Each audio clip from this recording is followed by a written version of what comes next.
आपको आज एक चीज सुनाता हूँ, जरा गौर से सुनना।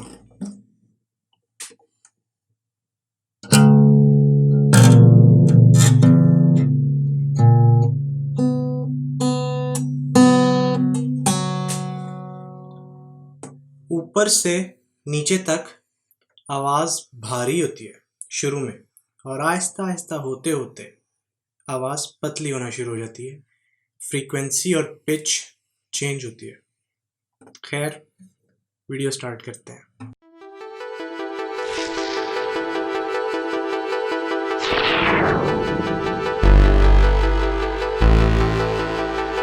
Okay, so welcome back. हम लगभग अपने कोर्स के एंड की तरफ हैं, जिसका मतलब ये है अब यहाँ से आगे जितनी भी क्लासेस आने वाली हैं उनको आपने ज़रूर लेना है, बिकॉज वो क्लासेस बहुत इंपॉर्टेंट है लाइट रूम के मेन टूल सीखने के लिए। और मैंने आपको ब्रश टूल समझाया था, लेकिन ब्रश टूल के अंदर मैंने आपको कलर नहीं समझाया था और एक और ऑप्शन भी नहीं समझाया था, वो इस वजह से बिकॉज क्लास बहुत लंबी हो रही थी। आज मैं आपको वो भी समझाऊंगा और आज हम सीखेंगे रेडियल फ़िल्टर को। अब रेडियल फ़िल्टर करता ये है कि आप स्पेसिफिकली एक पॉइंट है, एक ऑब्जेक्ट है, एक बंदा हो सकता है, आप उसको टारगेट करना चाह रहे हैं। आप चाह रहे हैं कि सिर्फ और सिर्फ वो बंदा पॉपअप हो तस्वीर के अंदर, बाकी सारी चीज़ें डल लगें। तो उसके लिए आप रेडियल फ़िल्टर यूज़ करते हैं। और रेडियल फ़िल्टर करता ये है कि बाकी जितना भी एरिया होता है उस सर्कल के अलावा वहाँ पर आप डिफरेंट सेटिंग्स अप्लाई कर सकते हैं। आप वाइब्रेंस, आप exposure, it's up to you totally. So आप मेरी लैपटॉप स्क्रीन पर आएँ, मैं आगे आपको समझाता हूँ। ओके, सो ये मेरी एक पिक्चर है जो कि मैंने मरी के अंदर जब मैं मरी गया हुआ था तो ये तब किया है। ये इसको 1-2 साल हो चुके हैं। खैर, अब हम अपने रेडियल फ़िल्टर को देखेंगे। तो अगर आप ठीक यहाँ पर ब्रश टूल के साथ आएँ तो आपके पास रेडियल फ़िल्टर है। मैंने जैसे ही इस पर क्लिक किया, ये रेडियल फ़िल्टर पूरा खुल जाएगा। अब आपको ये सारी की सारी सेटिंग्स ब्रश टूल वाली लग रही होंगी। उसका रीज़न ये है कि ये ब्रश टूल की तरह ही काम करता है। ब्रश टूल में खाली आपको एक स्पेसिफिक पॉइंट को जो है खुद ब्रश करना पड़ता है, जबकि यहाँ पर आपको सिर्फ एक सर्कल, एक मास्क सा बनाना है और बाकी सारे पॉइंट्स ऑटोमेटिकली, बाकी जितना पोर्शन है पिक्चर का वो सिलेक्ट हो जाएगा। और ये वो ही सारे ऑप्शन है। अगर आपने नहीं देखी हमारी ब्रश टूल वाली क्लास तो मैं ठीक ऊपर यहाँ पर लिंक दे रहा हूँ, आप वो क्लास देख लें, आपको ज़्यादा बेहतर समझ आएगी। क्योंकि काफ़ी सारी चीज़ें जो मैं बहुत जल्दी से समझाऊंगा बिकॉज वो पिछली क्लास में समझा चुका था। अब रेडियल फ़िल्टर कुछ ऐसे काम करता है कि मैं चाह रहा हूँ कि ये वाला जो मेरा पूरे का पूरा फेस है और पूरी बॉडी है ये पॉपअप हो, बाकी ये बंदा और बैकग्राउंड ये सब कुछ जो है फेड आउट हो जाए। ठीक है, तो मैं उसके लिए क्या करूँगा कि मैं अपने माउस से यहाँ सेंटर पर आके क्लिक करूँगा और उसके बाद माउस को ड्रैग करूँगा। जैसे ही मैंने ड्रैग किया, ये आप देख रहे हैं कि एक सर्कल टाइप, ओवल टाइप चीज़ बन रही है। अभी आपको कोई इसमें चेंज नज़र नहीं आया, वो इस वजह से कि अब ये मास्क बना चुका है और यहाँ से अब आपने सेटिंग्स को छेड़ना है। तो अगर मैं यहाँ शो सेलेक्टेड मास्क ओवरले पर क्लिक करूँ तो ये आप देख सकते हैं कि बाकी सारी की सारी जगह पे मास्क ये लगा चुका है। और आपको मैंने इसका शॉर्टकट भी बताया था, ओ आपने प्रेस किया, ये आपको बता देगा ओवरले। अब मैं चाह रहा हूँ कि यार ये मेरा जो फेस है और बॉडी पॉप आउट हो, तो मैं क्या करूँगा, मैं एक्सपोजर को डाउन कर दूँगा थोड़ा सा। तो अब क्या हो रहा है कि वो जो साइड्स हैं वहाँ पर एक्सपोजर डाउन हो गया है और एक्सपोजर सिर्फ और सिर्फ इस वक्त मेरे फेस पर रह रहा है। और अगर आपको बेहतर समझाऊँ कि इसने किस तरह का इफेक्ट किया तो मैं ठीक यहाँ इस पॉइंट पर आके क्लिक कर रहा हूँ और ये यहाँ पे दिखा रहा है बिफोर, यानी जब ये वाला इफेक्ट अप्लाई नहीं हुआ, और अब आफ्टर। अब आप देख सकते हैं इसने कितना पॉप आउट करवा दिया। अब हो सकता है कि कोई ऐसी सिचुएशन है जहाँ पर आप चाह रहे हैं कि ये मास्क बाहर की तरफ काम ना करे, मैं ओ प्रेस कर रहा हूँ, आप चाह रहे हैं कि ये बाहर की तरफ काम ना करे, ये अंदर की तरफ से पिक्चर पे काम करे, जहाँ जहाँ ये सर्कल बना है सिर्फ उधर काम करे। तो ठीक यहाँ नीचे आपके पास इन्वर्ट का ऑप्शन है, आपने जैसे ही इन्वर्ट पे क्लिक किया अब ये सिर्फ और सिर्फ इस एरिया में काम करेगा, बाकी साइड्स पर नहीं करेगा। तो अगर मैं ओ प्रेस करूं, अब आप देख सकते हैं कि मैंने एक्सपोजर डाउन किया था तो वो सिर्फ इस जगह पे काम कर रहा है। अगर मैं एक्सपोजर अप करता हूं तो आप देख सकते हैं कि ये सिर्फ और सिर्फ इस जगह पर ही काम कर रहा है। मैं इन्वर्ट को इस वक्त ऑफ कर रहा हूँ। अब एक और ऑप्शन हमारे पास, मैंने ठीक इसको सिलेक्ट किया हुआ है, एक और ऑप्शन जो हमारे पास है वो है फेदर का। अब फेदर को अगर मैं 0 करता हूँ तो आप देख रहे हैं कि इसने एक बहुत टाइट सा बॉर्डर बना दिया और अगर मैं फेदर को आगे की तरफ ले जाऊं तो ये ब्लेंड करते हुए लेके आ रहा है। तो ये आप देख सकते हैं कि इसने यहाँ पर ब्लेंड किया हुआ है। अब आप चाहते हैं कि ये ब्लेंड करता हुआ आए लेकिन बस यहाँ तक हो और आप फेदर को और नहीं चढ़ना चाह रहे, आप ये काम ब्रश टूल से भी कर सकते हैं। किस तरह? ठीक यहाँ पर आपके पास ब्रश टूल का ऑप्शन है और जैसे ही आपने इस पर क्लिक किया ये उसी ब्रश को खोलेगा जो कि पूरा हमने ब्रश टूल समझा था। अब आप यहाँ पर चाह रहे हैं कि ठीक इस बंदे के पास से ये ओवरले वाला एरिया हट जाए, बाकी सब पे लगा रहे। तो मैं यहाँ ब्रश टूल के इरेज पर आऊँगा और मैं इसको भी यहाँ से इरेज करना शुरू कर दूंगा। और ये देख सकते हैं आपके ये इरेज कर रहा है लेकिन बहुत स्लो इरेज कर रहा है। उसका रीज़न ये है कि मैंने फ्लो को कम रखा हुआ है। अगर मैं फ्लो को बढ़ा दूं और अब मैं इरेज को यूज़ करूं तो आप देख रहे हैं कि ये किस तरह इसको इरेज कर रहा है। और अब अगर हम इसको ओवरले को ख़त्म करके देखें तो अब आप देख सकते हैं अब ये बंदा भी पॉप आउट है और यहाँ पे मेरा फेस भी पॉप आउट हुआ है। तो इस तरह आप ब्रश टूल को भी साथ में यूज़ कर सकते हैं। अब आप एक और काम भी कर सकते हैं कि आप चाह रहे हैं कि यार ये वाला जो बंदा है इस पूरे पर यही वाला इफेक्ट जो बाहर लगा हुआ है वो इस पर भी लग जाए। तो यहाँ पे आपका प्लस का साइन ऑलरेडी है। आपने आए और आपने इस ब्रश को यहाँ पर भी यूज़ किया।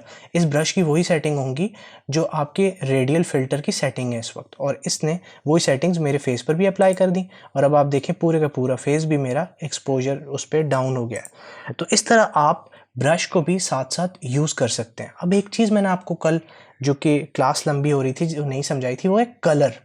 अब आप ब्रश टूल में और ओवरले में हर इन ऑप्शंस के अंदर कलर यूज़ कर सकते हैं।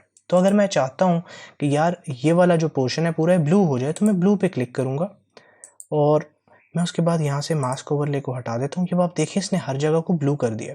तो सबसे पहले तो मैं ये करता हूँ कि मैं ऑल्ट पे क्लिक करता हूँ और ये इरेज के अंदर अब कन्वर्ट हो जाएगा इरेजर में, और मैं अपने फेस से इसको रिमूव कर देता हूँ इस सारे पोर्शन को। अब अगर मैं चाह रहा हूँ कि यार ये बैकग्राउंड थोड़ा सा लाइट ब्लू हो तो ये मैं यहाँ पे आके ये देखें मैं लाइट ग्रीन कर सकता हूँ, मैं इसको सायन की तरफ लेके जा सकता हूँ, मैं लाइट ब्लू की तरफ लेके जा सकता हूँ।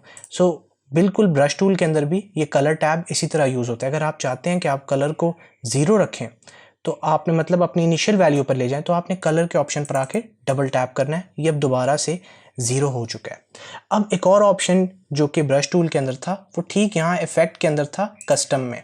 यहाँ पर आपके पास मुख्तलिफ ऑप्शंस होते हैं, मैं इनको ज़्यादा यूज़ नहीं करता लेकिन आपको एग्जांपल के तौर पे मैं समझा देता हूँ। जिस तरह यहाँ पे आयरस एनहांस है, तो अगर आपने आयरस एनहांस पे क्लिक किया और आप ब्रश टूल पर है और आपने आँखों पर अपनी आयरिस जो है उस पर ब्रश किया है तो यहाँ पर ये कुछ सेटिंग्स इसने ऑटोमेटिकली सेट की होंगी कि एक्सपोजर इतना हो और सैचुरेशन इतनी हो, डीहेज इतना हो, तो वो आंखों को थोड़ा पॉप आउट करने के लिए होगा। आप इस तरह के ऑप्शन भी यूज़ कर सकते हैं। ये आप ब्रश टूल के अंदर आपको ज़्यादा बेटर इसका समझ आएगी। इसमें आपको रेडियल फिल्टर में इसकी इतनी ज़्यादा समझ नहीं आनी। अच्छा, मैंने आपको एक और तरीका बताया था, अगर आपके पास मुख्तलिफ पॉइंट्स बन रहे हों तो आप किस तरह उसको नेवर और ऑटो के बीच में स्विच कर सकते हैं। तो उसका ऑप्शन था एच। जैसे आपने एच प्रेस किया ये आप देख रहे हैं कि यहाँ पर नेवर आ गया है, और अगर मैं दोबारा यहाँ पर आके एच प्रेस करूँ तो अब यहाँ पे ऑटो आ गया है, जिसका मतलब ये है कि अगर ये ऑटो है तो मैं स्क्रीन से बाहर हूँ तो ये मुझे जो मेरा पॉइंट है शो नहीं होगा रेडियल फ़िल्टर। जैसे ही मैं आया ये मुझे रेडियल फ़िल्टर मेरा शो होगा। अगर मैं इसकी जगह करता हूँ ऑलवेज़ तो ये हमेशा शो होगा। अगर मैं करता हूँ सेलेक्टेड तो जो सेलेक्टेड है अगर 2-3 इधर बने हुए हैं तो सिर्फ सेलेक्टेड शो होगा, और अगर मैं नेवर करता हूँ तो कभी भी शो नहीं होगा।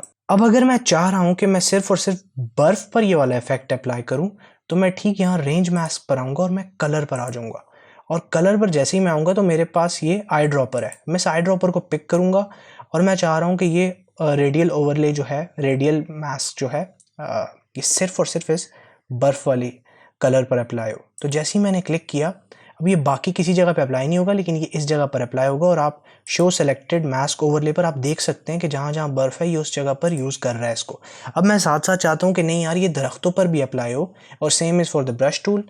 तो मैं क्या करूँगा कि मैं आके अपनी शिफ्ट की को प्रेस करूँगा, और आप यहाँ पे देख सकते हैं इन्होंने ऑलरेडी ये मेंशन भी किया हुआ है कि अगर आपने शिफ्ट के साथ क्लिक किया तो आप एक और पॉइंट भी सिलेक्ट कर सकते हैं। तो मैं शिफ्ट के साथ क्लिक करूँगा और मैं कहता हूँ कि दरख्तों वाला एरिया भी इसी रेडियल फ़िल्टर के अंदर आ जाए। तो मैंने यहाँ पे क्लिक किया तो अब जितने दरख्त हैं यानी जो ग्रीनरी है और जो बर्फ़ वाली जगह है वो सारी की सारी इस रेडियल फ़िल्टर के अंदर आ गई है, और बाकी जितना एरिया है यानी मेरा फेस वो अभी इसमें नहीं। और फिर मैंने जब ये काम कर लिया तो मैं उसके बाद यहाँ पर आके इस आई ड्रॉपर को दोबारा इधर रख सकता हूँ। अब अगर आप चाह रहे हैं कि आप एक और रेडियल फ़िल्टर लें तो उसके लिए आपने क्या करना है कि ठीक यहाँ न्यू पर आना है और न्यू पर आने के बाद आपने दोबारा से उसको ड्रैग करना है और आपको एक और फ़िल्टर मिल जाएगा और अब आप इस फ़िल्टर पर भी अलग से काम कर सकते हैं। अब आप देखेंगे कि इस फ़िल्टर ने इसको पॉप आउट किया हुआ है, बाकी बैकग्राउंड को थोड़ा सा डार्क किया हुआ था। अब जब मैंने इस बंदे पर ये फ़िल्टर अप्लाई किया तो इसने यहाँ वाले सारे एरिया को भी ब्लैक कर दिया, उसको एक्सपोजर डाउन कर दिया और सिर्फ इसको पॉप आउट रखा।